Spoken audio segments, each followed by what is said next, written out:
Hello and welcome, everyone. We're really happy to have you here today for our weekly OCI deep dive.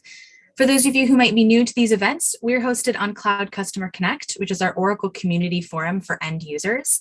I'll be sharing some resources for you throughout the presentation today that will lead you back to those CCC forums. And if you're not already a member, we invite you to create a free account, join in discussions, post questions, and look for upcoming events on all kinds of topics. My name is Kenna Kettrick. I'm a program manager with the OCI go-to-market team.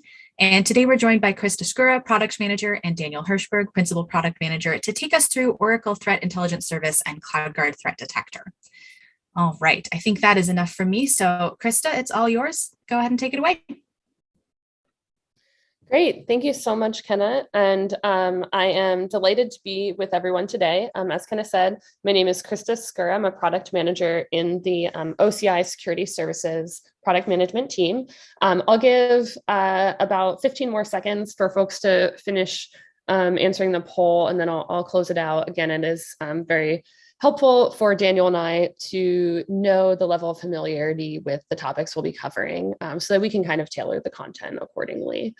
So if you're looking at the poll, it's how familiar are you with threat intelligence, how familiar are you with Cloudguard, and how familiar are you with the Mitre attack framework? So I'll end in 5, 4, 3, 2, 1. Great. Thank you, everyone. So I see somewhat familiar with threat intelligence and Cloudguard, and fairly familiar with, or less familiar, I mean, with Mitre attack framework. So with that, let me dive right in.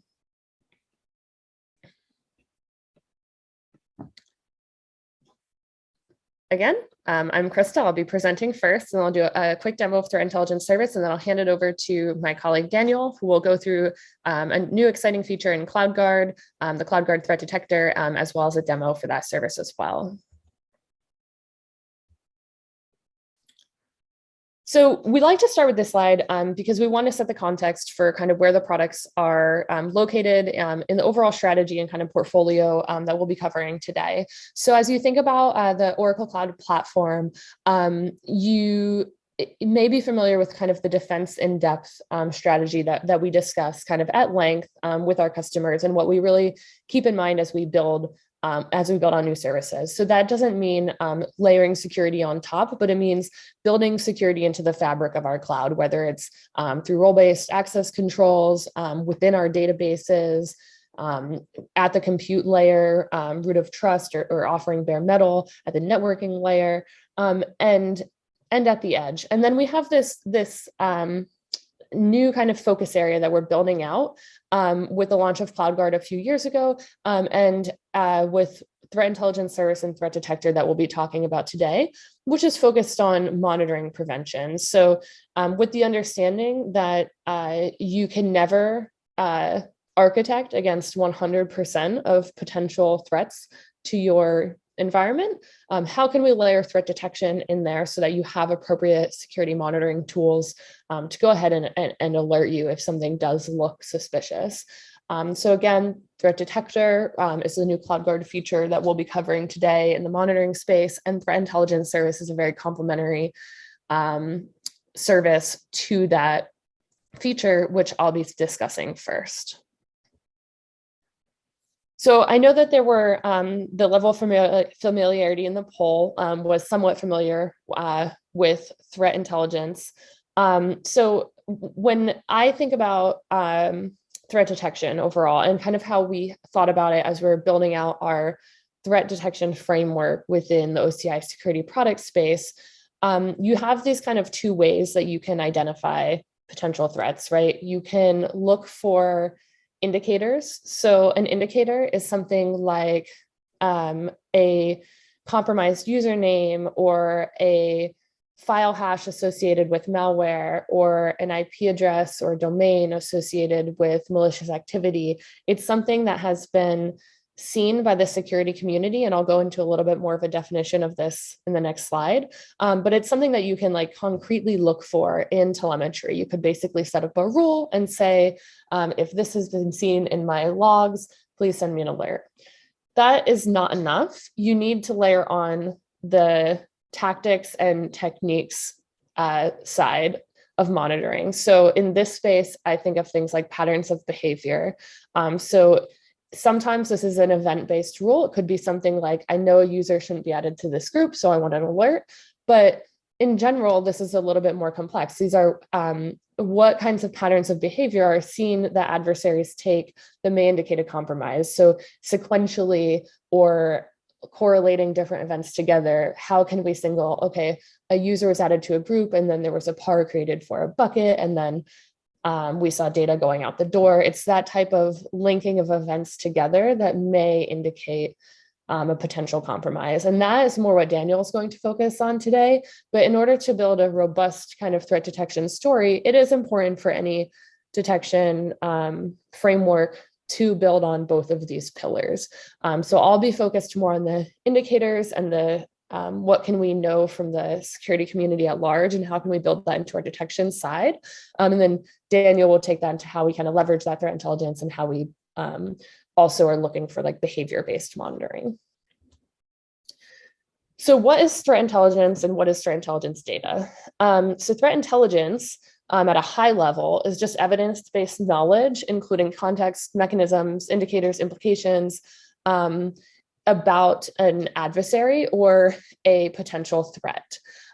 So ideally, threat intelligence is used to inform decisions regarding actions you might take in response to a threat or hazard. So threat intelligence at a high level is not just threat intelligence data. It's knowing who your adversaries are, what maybe their motives are, the techniques and tactics they use, and using that to inform security decisions, maybe about your architecture or how you're responding to alerts, and the decisions that you kind of make in your security operations team and regarding how you set up your cloud architecture. So threat intelligence is like a higher level concept. But then we kind of boil down into what I think of as like tactical threat intelligence, which often refers to threat intelligence data. And threat intelligence data, like I said, is often those indicators. So the security community, and by that I mean security organizations across companies, open source organizations like abuse.ch, or open source projects like some of the industry cybersecurity groups, enterprise vendors. So you have vendors out there focused in this space like CrowdStrike and Reported Future, governments such as like DHS, CISA. There are many players who operate in the kind of creation of threat intelligence and dissemination of threat intelligence data. So how can we leverage the knowledge that's out there about what attackers are using at any given time in terms of like infrastructure they might be using or malware they might be using, and then build that into our detection. So that is like tactical threat intelligence data. How do you look for that in your logs so that you're alerted if something suspicious is seen? In OCI, we wanted to take a step back when we were figuring out how to build threat intelligence data and layer it in to our roadmap and into our security products portfolio. So we stopped and we said, okay, how can threat intelligence help you do monitoring, do detection, do prevention? Like what usefulness does this bring me? And let's target it at areas where it could be most useful to customers. So really, we wanted to get at a couple different questions. So how do I detect threats? So for this, threat intelligence, again, as I said, is not the be all end all of the story. You can't just have that, but it is a source of detection logic. So you have threat intelligence based detection. For example, if I see a outbound communication to a compromised domain or an IP address, I would like to have an alert on that. And if you layer that on top of machine learning or correlated event detection, now you have a more fulsome detection story. How do I prioritize this? So here, I think threat intelligence does actually provide a lot of usefulness. So as I am a security team triaging alerts, if I get an alert that there has been outbound communication to an IP address, and I know that our IP address is associated with some threat actor or crypto mining activity or ransomware activity, for example, that's going to give me a lot more knowledge in terms of prioritizing that alert than if I didn't have it.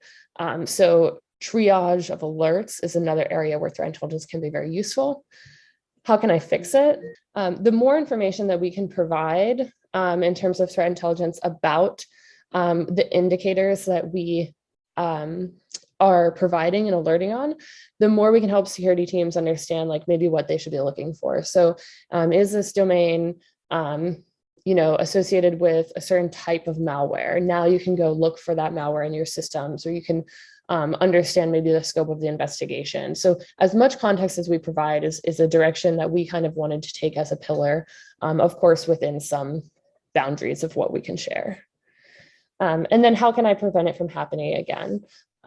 So this is more roadmap oriented, but to give you a little bit of a teaser, what we'll cover today is very focused on the integration that we have with threat intelligence service in Cloudguard for detections.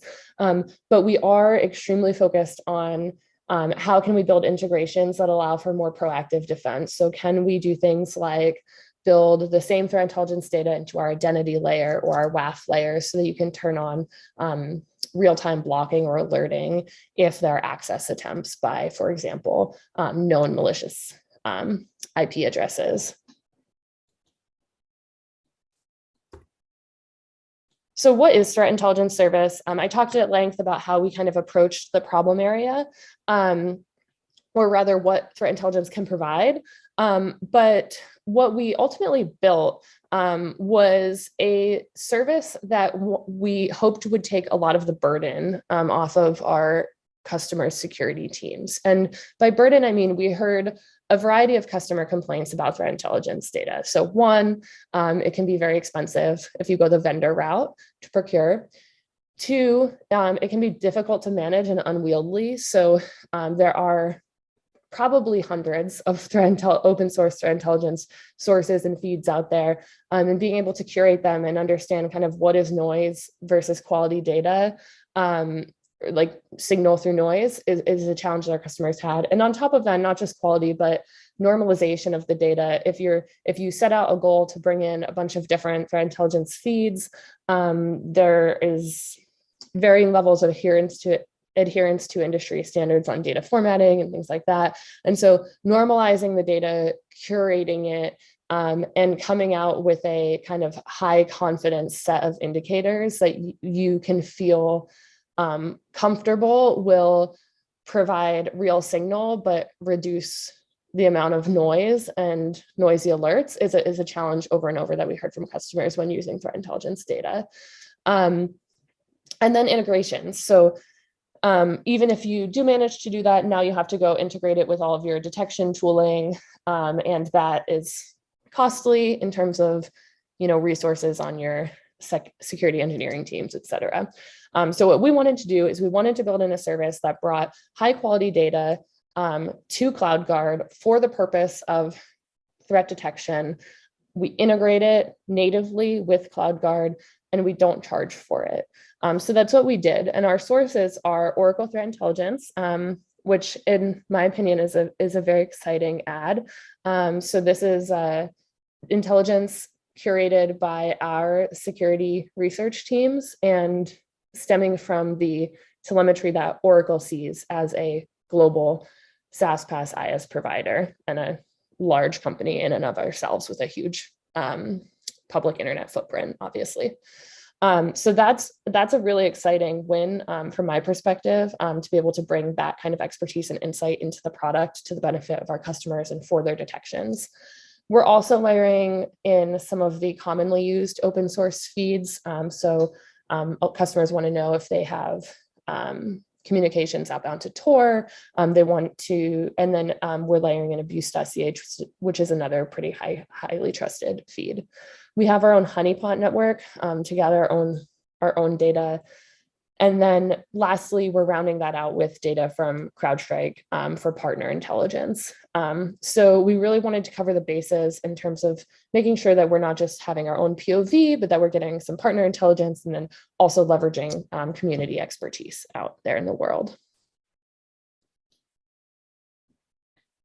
So this service, it's a little bit of a different approach than you may be familiar with some other clouds. So we decided to actually make the service visible to customers instead of kind of operating just in the background. So in the background, we are providing our threat intelligence data to Cloudguard for the purpose of their detection. So that pipe is built for you. If you turn on Cloudguard today, or if you already have it on, as long as you have the right recipes applied, then it's already doing the detections using threat intelligence data on your behalf. But we wanted to take it a little bit of a step further and actually be open with our customers about the data that we're using to generate the alerts in their system.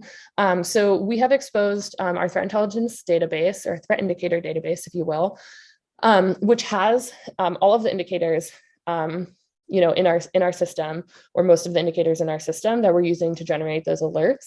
And it's actually searchable. And so I'll go through this in the demo for a second. But if you were to get an alert basically about this IP address, for example, in your system, you'd be able to click through your Cloudguard problem and come over and see kind of what evidence we have on this IP address from our sources that lead us to believe it actually is malicious, and why we're telling you, hey, this was seen in your environment and you might want to care about it. You might want to investigate what it's doing. So we're providing a high-level summary, which has key basic information like recency, so how often was it reported by community sources as malicious, the geolocation, and an aggregate confidence score. The aggregate confidence score is an Oracle composite number indicating the potential maliciousness, or basically how confident are we that this may be a signal that is actually bad. So how confident are we that there is some level of malicious activity coming out of this in this example IP address?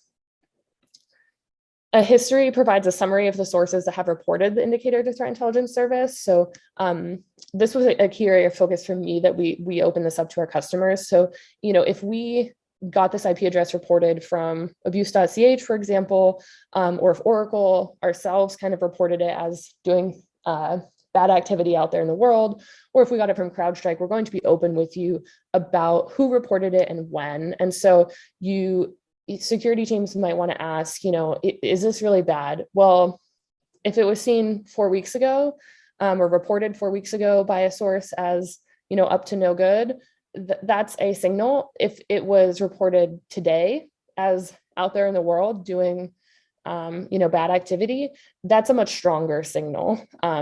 So giving that context, I think, is something that we're really focused on for our customers. I already covered this a little bit in terms of the data that comes out of the box, but it's managed open source threat intelligence. So by managed, I mean, we're doing that normalization on your behalf and bringing it in and aggregating it against all of our other sources.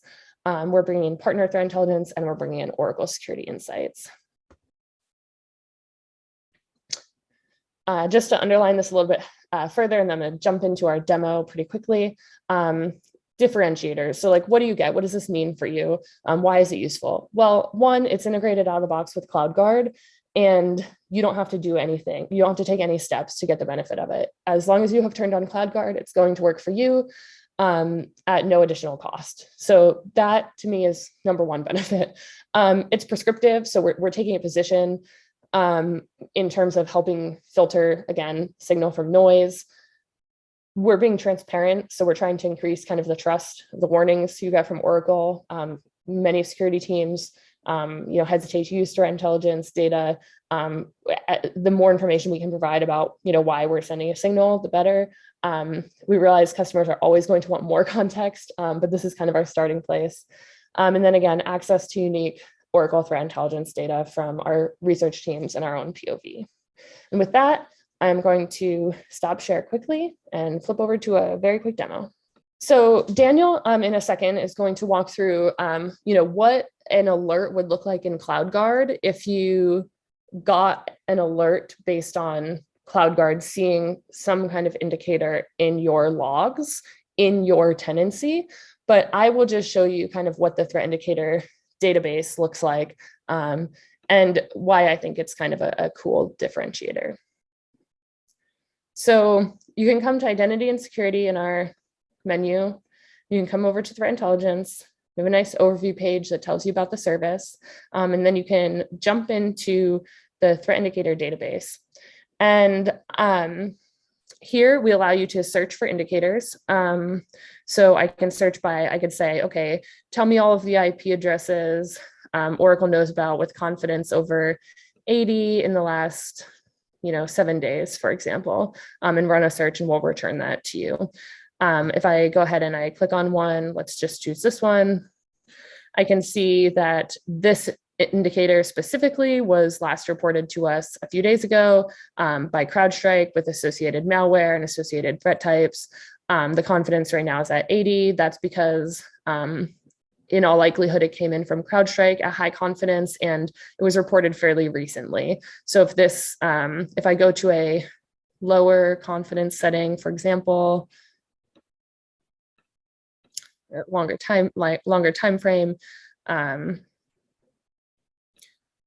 you can see that there's heavy time decay on certain things that are over or about 2 weeks old. So we're fading out the confidence very quickly based on the fact that IP addresses themselves change hands all the time, and so you can only have confidence for a certain amount of time. We can also run a search based on threat type. So in this case, let's just say I want to know all of the indicators associated with ransomware with confidence over 50. I can run that search, and we'll return those to you as well. All of this is available through API. We do have certain API limits in place, but all of these searches you can run. And so if you have other third-party environments where you do your investigations and you want to send queries out to our API, if you see alerts in other clouds, for example, or on-prem environments, and you want to know, does Oracle know anything about this indicator? You can connect programmatically to our API and send that query. And if we have something on that indicator, we'll return it to you. So that's kind of an additional benefit. A lot of our customers are obviously multi-cloud or have on-prem environments as well. And so to me, this is a really cool feature because it does allow you to take advantage of the information, even outside of OCI. But again, we're here to talk about OCI threat detection. And so I think this is a good place to hand it over to Daniel, and he will go ahead and show you what it would look like if one of these IP addresses, for example, was seen in your specific tenancy, and how Cloudguard would showcase that problem to you. All right. Hello, everybody. Thanks for joining. Talking about Cloudguard threat detector and threat detection in general.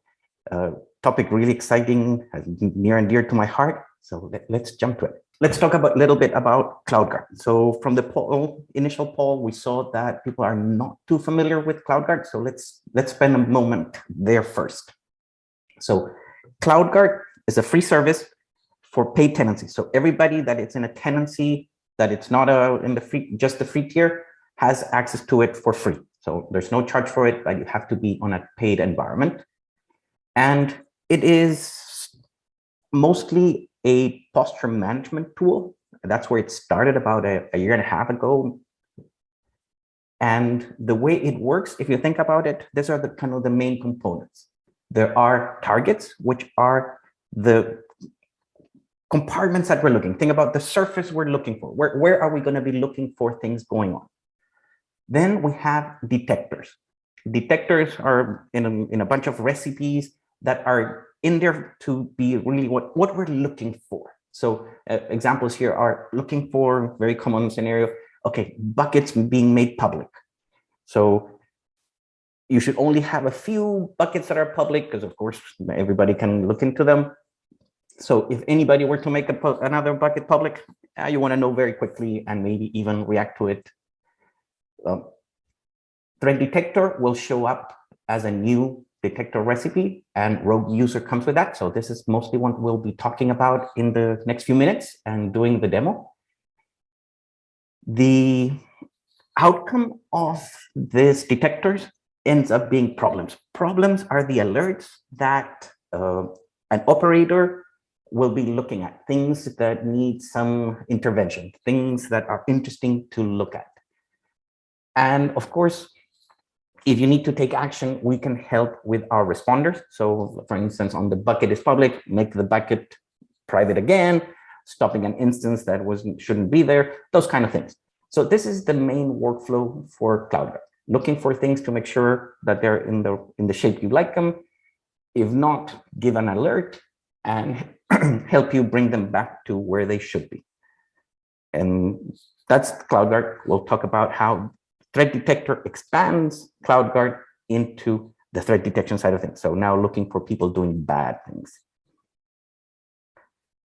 So this is where we jump into the threat detection, and the notion people usually have is, okay, let's start dumping logs into a scene and we'll do some magic and it will tell us when bad things are going on.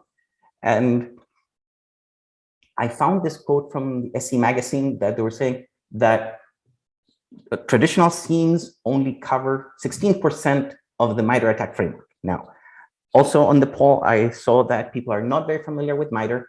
So let's jump into that. And let's just say here that 16% covering only 16% is not a great percent. So let's jump to Mitre. Let's do a quick intro to Mitre. So Mitre is an organization that's been out there for about 60 years with a mandate of making the world or the cyber world safer. So they got a lot of money. They run fairly funded research labs with a mandate to make things safer for governments and enterprises and people alike. So it's big charter, they got big money. And about 10 years back, they started documenting how attackers behave and trying to understand what the attackers are doing and be able to share the information in a way that people understand it, have common words so that people really, when the cybersecurity professionals are talking, they have a common frame of reference. And this is what came out with the Mitre attack framework. Again, completely public. Here's a link. You can take a look. It is actionable. You can get extra details over there. So super interesting. Lots of material. Can't sell it enough. Awesome resource. In the threat detection kind of profession, it's turned into absolutely common lingua franca. They conquered the world. So very interesting effort. And we use it as the kind of the frame of reference. But just to give you a little more detail, this is how it works. So you might have heard about TTPs, tactics, techniques, and procedures. And that's how, excuse me, how this world is kind of, they divided this world. Tactics are here the first level order kind of things, which are goals that an attacker is trying to accomplish. So for instance, getting into an environment, stay in an environment, don't get detected, find what's interesting, so do some reconnaissance, get things out, and maybe do some damage. Those are kind of big goals, not just, oh, we're here for evil. No, these are the kind of things they're trying to do as they go in an attack.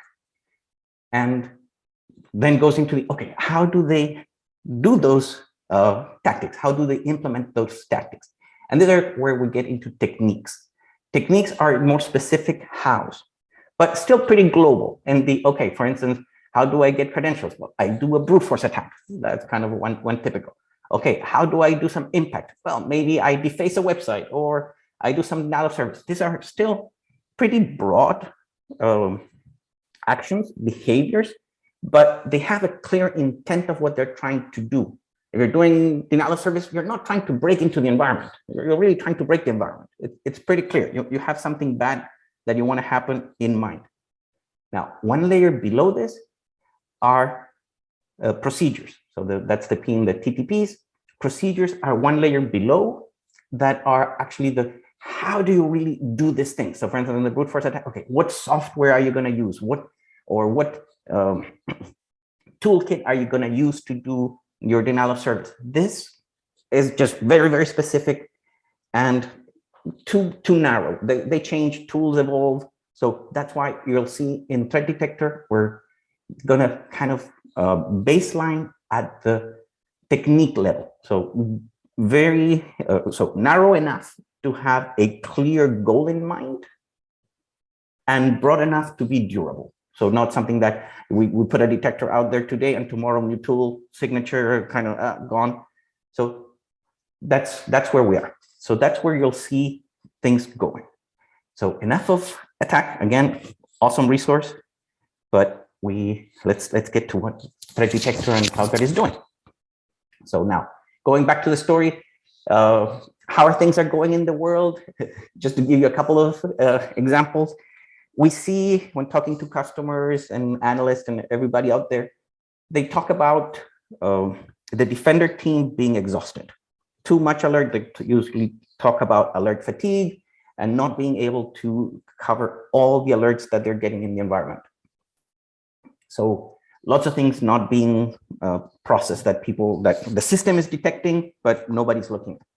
Also things that are interesting to think, even in the age of cloud, the time between the attacker breaks into an environment and is detected is in the months. So I have a report here from CrowdStrike in last year, and they were seeing close to 3 months of dwell time. Not really good. Imagine people broke into your house and they stayed for 3 months before you were able to find out that they were there. Not great.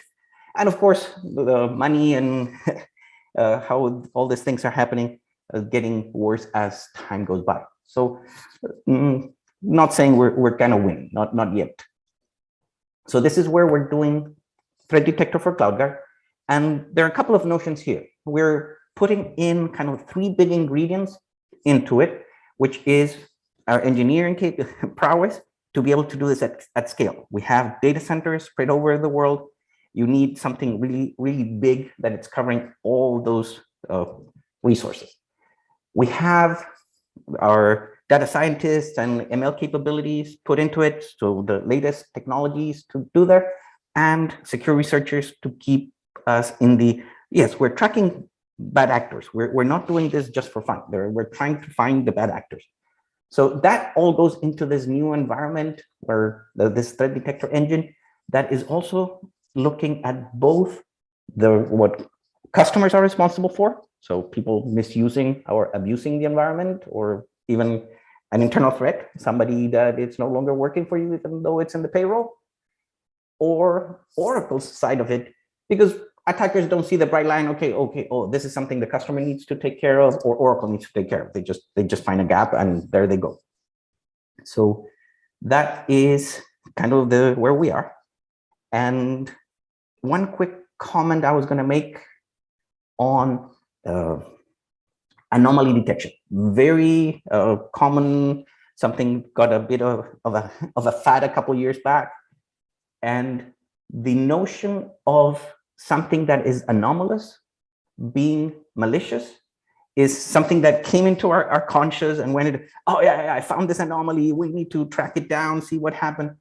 And really that set us for failure. That made more noise for our defenders. Because yeah, it's just uncommon. It's something new that happened. In this case here, I have this dad that is hosting a party for a kid and is dressed as a clown. Nothing malicious about it. Had to go to the bank to pay, I don't know, the cake. So that's just something new, never happened before. But what we're really looking for is for malicious activity. So here is where information, the knowledge from Mitre that says, okay, probably you find somebody robbing a bank, we'll need a car to get out quickly. We'll need a bag to get the money and move it from the bank to the car. That kind of information is where we're starting looking. Yeah, okay, we're going to be looking for somebody that looks like it belongs there because we don't want to alert them too quickly. Going to be looking for somebody that has money and is running away. Those kind of things. That kind of information that Mitre is bringing to the table is very useful to build models for behaviors that we're looking for. And then we use things like anomaly detection to say, okay, this person does this every Friday, is trying to make payroll. So, okay, no, not a big deal. We've seen it happen over and over every week. Not too bad. So that's the big thing. We need to move from thinking anomalies as something bad to bad behaviors being bad. That's a mind shift that we need to do. And just to get into what we built and get into a demo soon, this is how things are working today. we're getting data that consists of the OCI audit logs, the threat intel feeds that you just saw, and OCI config. Now, this is the current data that we have.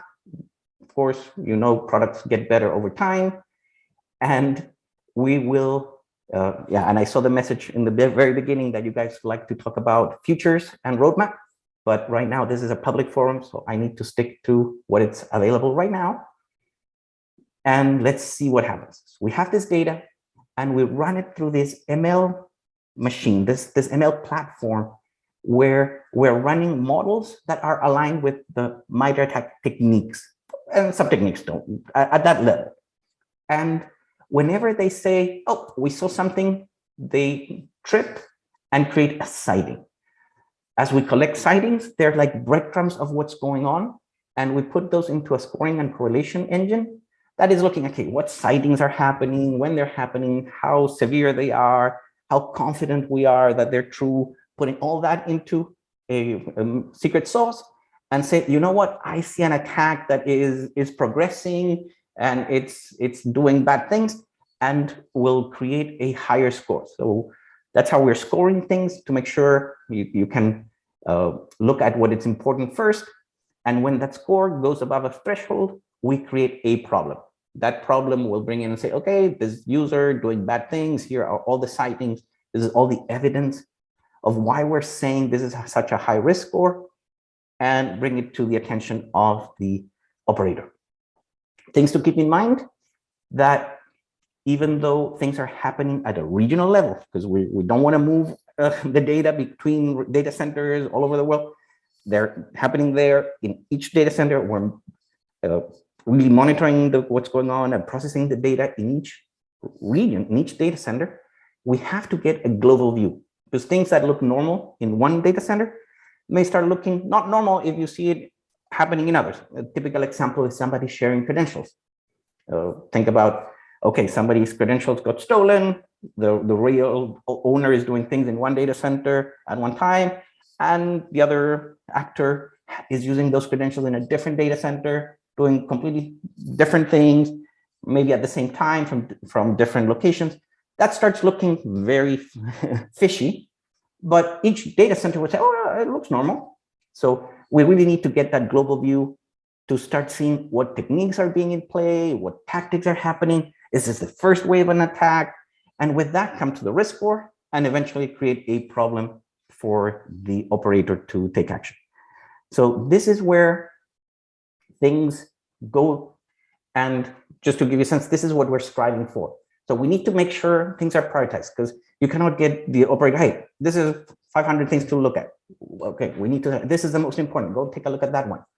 It needs to be actionable, so that it's not just, okay, something bad is happening. What do I do? Oh, shrug, I don't know, go find it. No, it needs to be something that the operator can do something about. We're also giving the ability for looking at things as they are evolving. So I'll show you what that looks like. Not just after the problem is created, but as problems are evolving.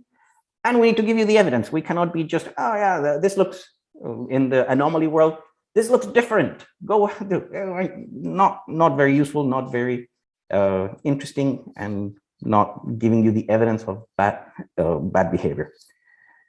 So with that, let's jump into the demo.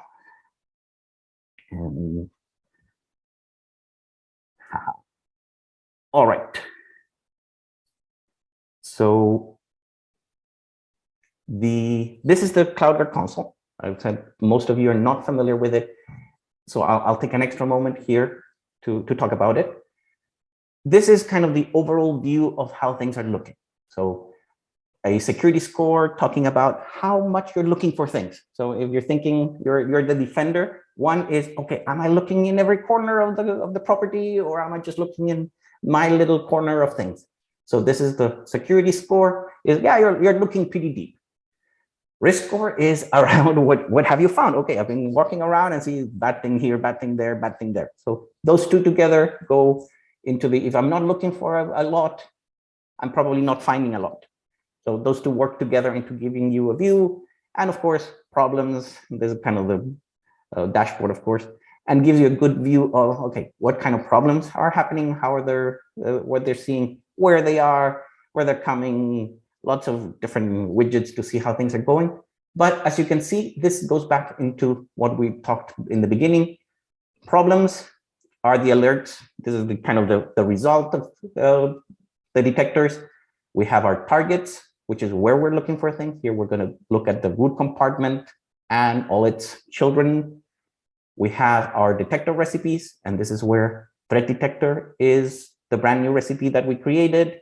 Now is looking for rogue user and for a bunch of models that we have here, citing types. These are the different models that built into sightings, and that is how things build up. So as you can see, the responder recipes are there as well. All the pieces that you saw in that chart, this is how you build the monitor. Now let's jump into threat detector. So threat detector, as things are happening, is populating this threat monitoring tab with the risk scores for different resources. Right now we have rogue user detection. Again, that is a user whose credentials may have been compromised or that their allegiance has changed. So the threat working for you, you're still paying for them, but not working for you. So this is what we're looking right now. You see here, resource type is a user, which user, and the risk score as it has evolved over time. Now let's take a look at here at Anakin. Anakin has been collecting quite a few sightings. And as you can see, and the dates, this is kind of old, this demo is kind of old, sorry for that. But just showing here the progression, it's pretty hard to create an environment that, just the plug there, getting an environment to demo things, it's pretty hard because the machine learns the kind of things you're doing. So getting a demo that looks good and showing it, and then we just keep that. We put that in a jar and show it. So what's going on here? Long time back, started with some brute force attacks. So password guessing, people trying to go through a dictionary and try to find out the passwords of the user. Then moving into password spraying. Okay, this is another technique, very interesting, that we learned from Mitre, that people go in and say, okay, we know the most common password is password. Okay, let's see. We know IDs, and let's see if anybody's using the password. Go across. And this is where things get interesting, because this is more like a doorknob rattling behavior. Like in your neighborhood watch, you have one key and you go into each housing. Okay, does this key fit? No. Go another, no. And you just keep going, a house to house to house, trying the key. So gives you an interesting thing.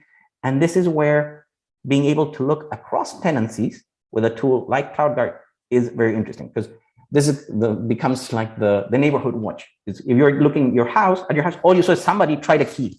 You don't know more than that. But if we see that that same person is trying the key in multiple different houses, that's a very different story.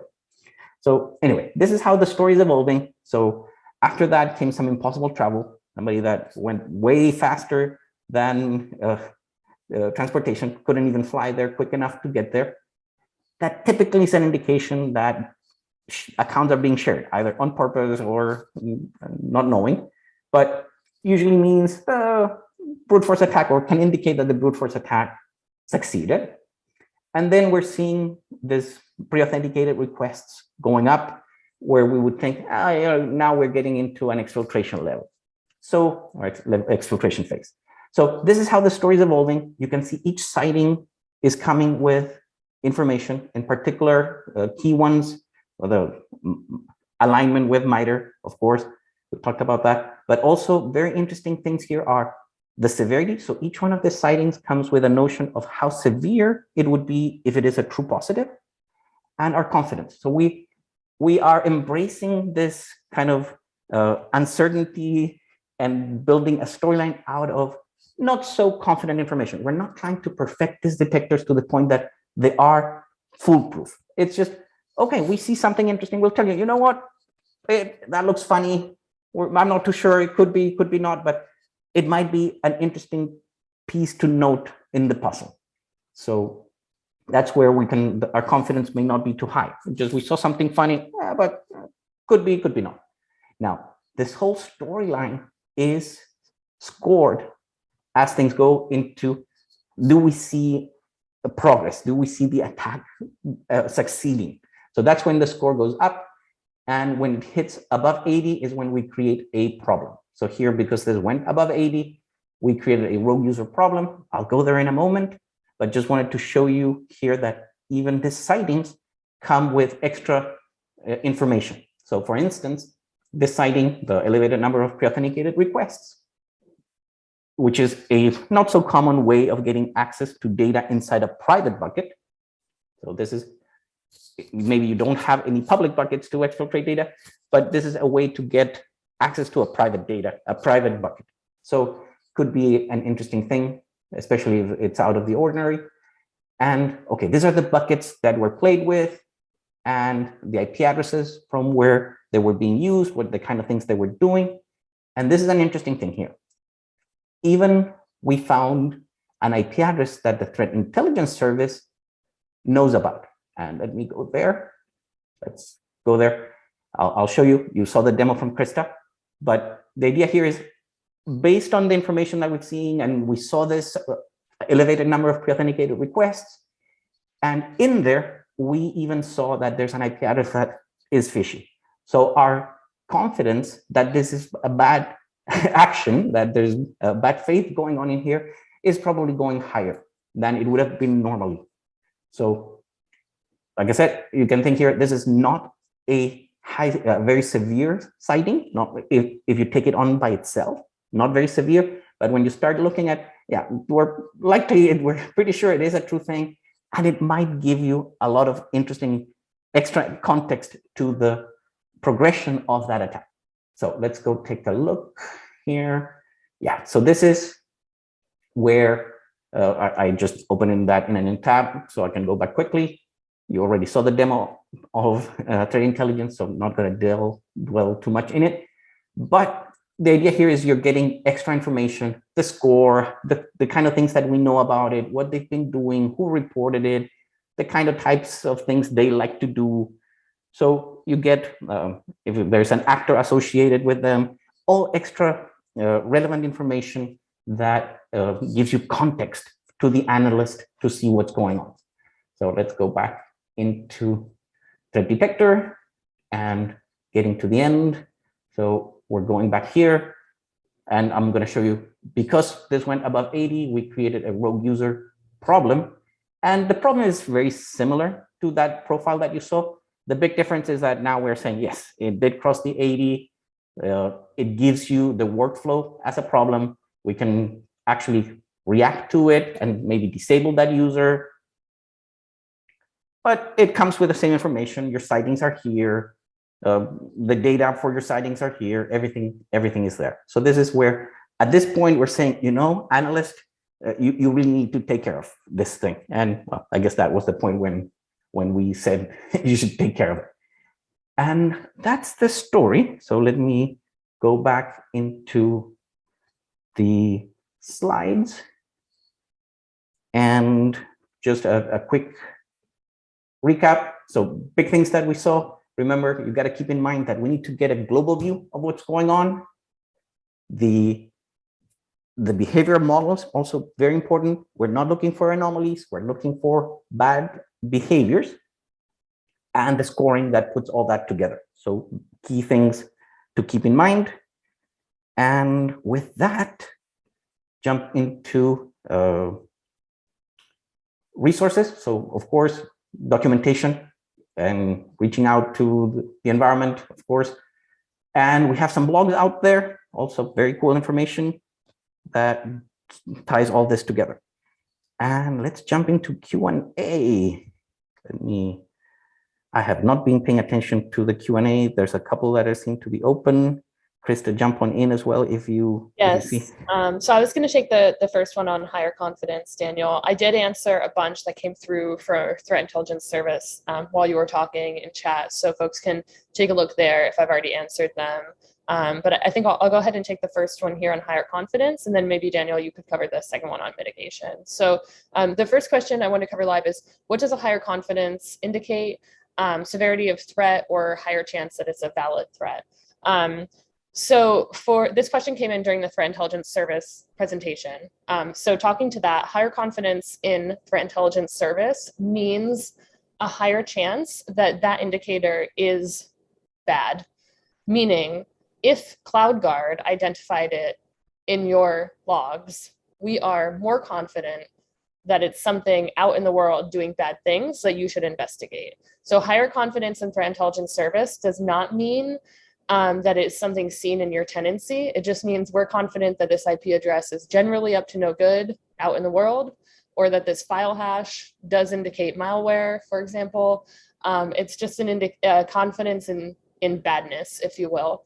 But Cloudguard, as Daniel just presented, is the mechanism through which OCI is looking in your logs for those indicators. And so the confidence and severity scores that Daniel just covered in Cloudguard are relative to your specific tenancy and the confidence that there's malicious activity happening in your tenancy and how severe that might be. So it's important to keep them kind of separate. Threat intelligence services is community information, community security information, not specific to your tenancy, unless Cloudguard identifies an indicator from threat intelligence service in your specific environment, in which case threat intelligence service is providing the context on why we think it's bad. Do you want to cover the question on mitigation, Daniel? Sure. So in Cloudguard, we have responder recipes that have quite a few things, like from stopping an instance and those kind of things, but they're context sensitive. So what I showed was just about a user. So we have rogue user. For rogue user, the only responder that we have is disabling the user. I can even jump here. I can show real quick. In the responder recipes, these are the kind of things that we can do. So these are the responses that we can do out of the box. Now, of course, whenever we here have the cloud event option, when a problem is created or updated, we can create a cloud event and from there trigger functions or connecting to other services.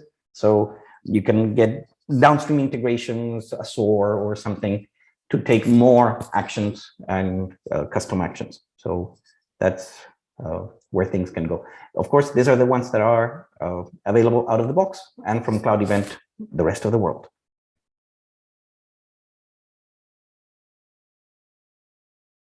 And I think that's pretty much it. We are in a minute to go, so let's just go back to Kenna for some parting messages.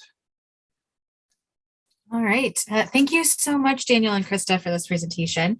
I don't know if you saw, but there were some comments in the chat about how helpful this was. So excellent. And I'm glad this information is getting out there for folks. I'm going to launch a final poll just because I always like to get a little bit of feedback from our audience about how things went for you today. So we want to know how we did.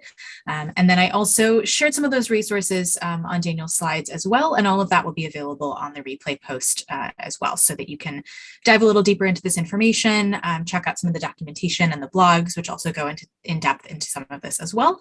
And I would just like to say a big thank you to our audience for joining us today and learning some new things about the security offerings we have. And again, a big thanks to Daniel and Christa for presenting, and Maywen for being in the background doing some Q&A as well. Thank you for being here too. So that's all from us. I hope to see you next time on one of our other events. And for everyone else, have a great rest of your day.